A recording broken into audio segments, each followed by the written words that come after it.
L'espace numérique ouvert de Dakar de l'université numérique Cheikh Hamidou Kane a abrité la cérémonie de clôture du premier camp de codage de l'initiative Les jeunes filles africaines peuvent coder, AJCCI. Cet événement a été clôturé lors d'une cérémonie présidée par Mme Rokhaya Diakhaté, directrice de la femme et de la protection des groupes vulnérables, en représentation de Mme le ministre Fatou Diané Gueye. C'est un camp dans le cadre de l'accès, c'est pour réduire la fracture numérique pour ces jeunes filles qui vivent en Afrique, particulièrement au Sénégal.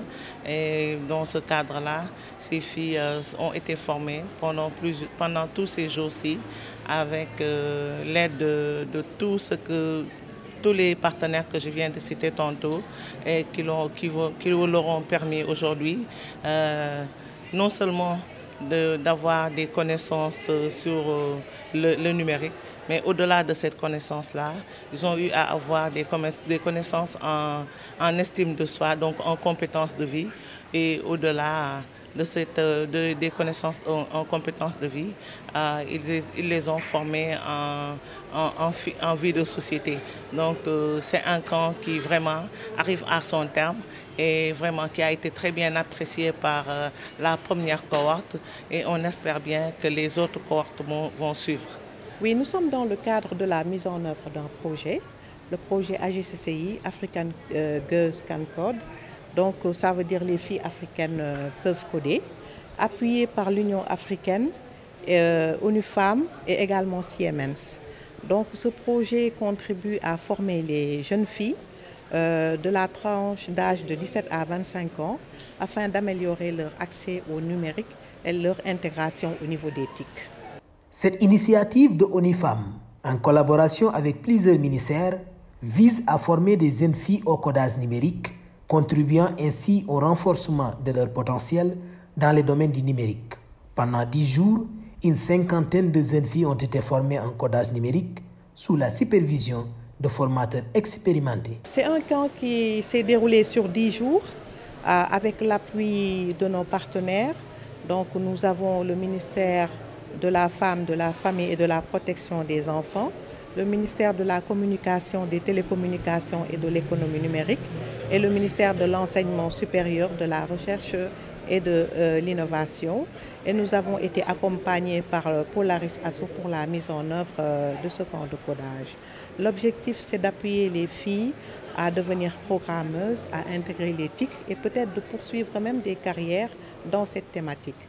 Il a été constaté au niveau du 8 mars de cette année, mais également du CSW, la Commission de la condition de la femme, que les filles n'intègrent pas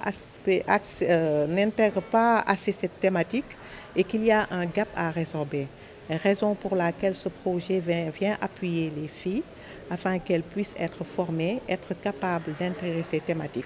Elles seront également accompagnées en mentorat, mais également en certification. Elles seront coachées avec l'appui du comité technique formé par ces ministères et ONU Femmes dont je viens de citer tout à l'heure, afin qu'elles puissent améliorer leur employabilité.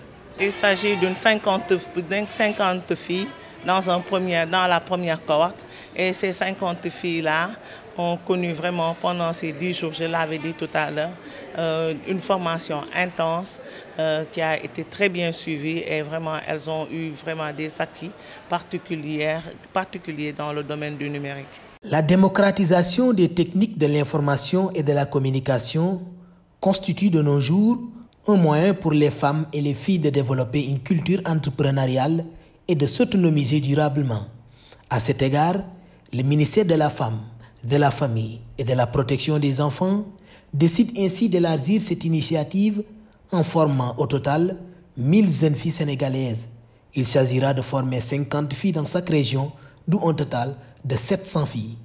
ONU Femmes a prévu d'organiser sous peu un deuxième camp de codage, mais moi aussi j'ai donné l'engagement du ministère de la Femme, de la Famille et de la Protection des enfants d'élargir cette cible-là jusqu'à 1000 filles au niveau du territoire national, et parmi ces 1000 filles-là, nous aurons nous allons toucher toutes les régions du Sénégal et ça sera une cohorte de 10 filles par région, et ce qui va faire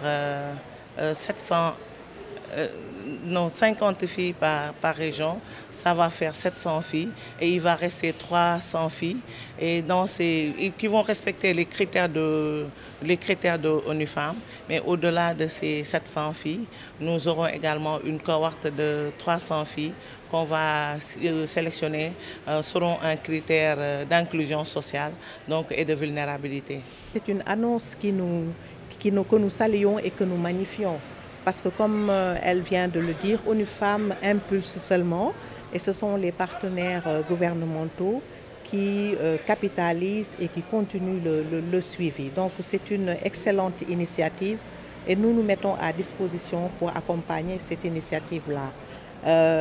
D'autant plus qu'il y a un deuxième camp de codage que nous prévoyons de mettre en place dans le cadre de ce projet durant les vacances scolaires, après avoir capitalisé ce premier camp de codage. Donc nous accueillons cette information avec intérêt et nous allons accompagner ce processus.